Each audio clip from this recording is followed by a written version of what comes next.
आधुनिकतार चाकचक्य भितर अपसंस्कृति पछरे पड़ी आज आम शिक्षित बोलाउथिबा युवा वर्ग युवक मान ई पत्थर बहुत दूर को चली जावा पई जतबेले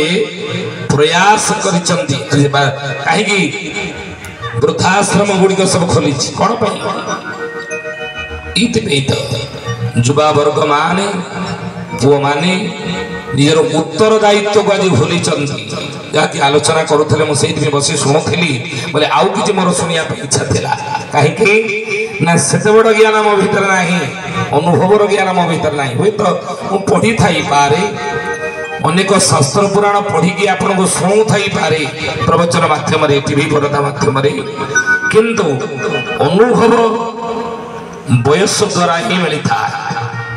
बयसाधिक्य द्वारा अनुभव समाज रे चलिबा पई हेले समाज रे लोक चरित्र केमिति हवा उचित गोटे पत्नीर कर्तव्यता पतिपतिकरण हवा दरकार गोटे पुअर कर्तव्यता बापा प्रति केमिति हवा उचित गोटे झीर कर्तव्य पितामाता प्रति कौन हवा उचित गोटे स्वामीर स्त्री प्रति उत्तरदायित्व कौन ई सबू अनुभव जी समाज उपर करिथिबे से माने भल भाव रे कहि परिबे।